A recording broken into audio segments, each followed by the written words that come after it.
ہمارے بچے ضدی کیوں بن جاتے ہیں؟ اکثر والدین یہ سوال کرتے ہیں کہ بچے ضد کرتے ہیں، لیکن آج میں آپ لوگ کو ایک عجیب بات بتاتا ہوں۔ بچے ضد نہیں کرتے، یہ اکثر بڑے اور والدین ضد کرتے ہیں تو بچے اس سے ضد سیکھ جاتے ہیں۔ مثال کے طور پر ہم اکثر والدین خود یہ کرتے ہیں کہ بچوں کو کہتے ہیں کہ بیٹا آپ نے یہ کھانا ہے، اب کیوں یہ نہیں کھاتے؟ آپ نے پالک کھانا ہے، آپ نے چاول کھانا ہے، یہ کھانا ہے۔ بچے کو پسند نہیں ہے لیکن ہم ضد کر رہے ہیں کہ بیٹا آپ نے یہ کھانا ہے، تو یہ ضد ہے۔ مثال کے طور پر بچے نے ایک لال شرٹ پہنا ہوا ہے تو ہم کہتے ہیں آپ نے یہ کیوں یہ پولو والا شرٹ پہنا ہوا ہے، یہ نہیں پہنا۔ یہ والد اپنے حساب سے کرے، اس والد کو پسند نہیں ہے مثال کے طور پر، تو ہم بچے بھی اس کو اپلائی کرتے ہیں، تو اس کے ساتھ بچے ضد کرتے ہیں۔ ہاں، بعض بچے اس طرح ہوتے ہیں کہ وہ بعض چیزوں پہ ضد کرتے ہیں، تو اس کا سلوشن اور حل یہ ہے کہ گھر میں ڈسپلن کا ماحول نہیں ہے، اس وجہ سے بچہ ضد کر رہا ہے۔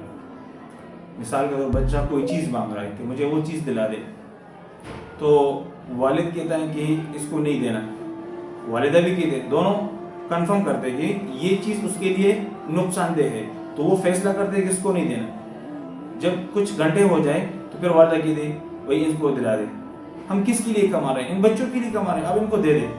تو بچے کے ذہن میں ایک بات آ جاتی ہے کہ یہ جب میں ضد کرتا ہوں، کوئی چیز مانگتا ہوں، تو مجھے آخر میں ضرور ملنا ہی ملنا ہے، تو پھر وہ بچہ ان چیز پہ بہت زیادہ اصرار کرتا ہے، اور اس سے یہ بچہ بگڑتا ہے، اور اس کی وجہ سے یہ بچہ ضدی بن جاتا ہے۔ بس آپ نے والدین نے ایک فیصلہ کر لیا کہ یہ چیز بچے کے لیے مفید ہے تو دلا دیں۔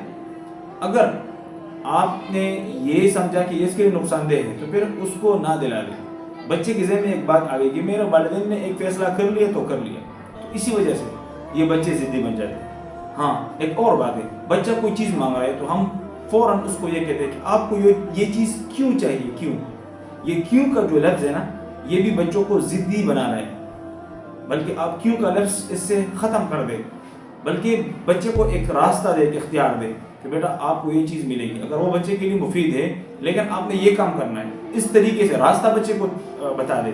آپ نے ٹیوشن پڑھنی ہے، یہ کرنی ہے، وہ کرنی ہے، اس میں پھر آپ کو یہ چیز ضرور ملے گا، تو بچے کے ذہن میں ایک بات آ گئی، پھر وہ ضد نہیں کرے گا۔ لیکن ہم فوراً کہتے ہیں کہ آپ کو کیوں چاہیے۔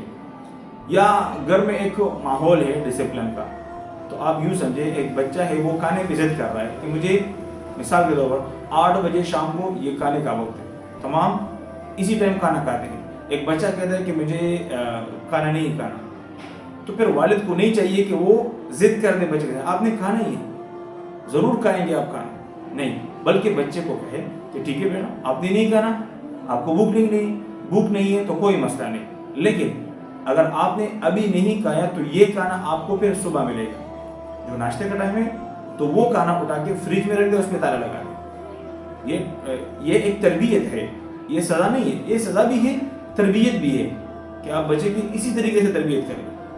تو پھر بچے کو بھوک لگی 10 بجے 11 بجے، وہ کھانا مانگ رہا ہے، تو ڈاکٹر ماہرین کہتے ہیں کہ آپ اسی رات بچے کو وہ کھانا نہ دیں، اور ماہرین کہتے ہیں کہ بچے کو کچھ نہیں ہوتا بھوک کی وجہ سے ایک رات، تو آپ اس کو نہ دیں، صبح ناشتے میں پھر آپ اس کو کھانا کھلا دیں۔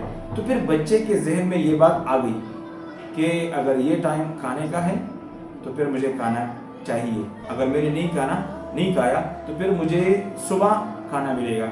اس طریقے سے رفتہ رفتہ یہ بچے تربیت حاصل کریں گے، اور یہ ایک بہترین مستقبل معاشرے کے لیے اچھے افراد ہوں گے اور تربیت یافتہ ہوں گے۔ تو والدین کو چاہیے کہ کچھ بچوں کی تربیت کر لیں، بچوں کی ضد کو اسی طریقے سے ڈسپلن ماحول میں گھر میں ایک مثبت ماحول بنا دیں، اس کی وجہ سے آپ بچوں کی ضد کو ختم کر رہے ہیں اور بچوں کی اچھی تربیت انشاءاللہ کریں گے۔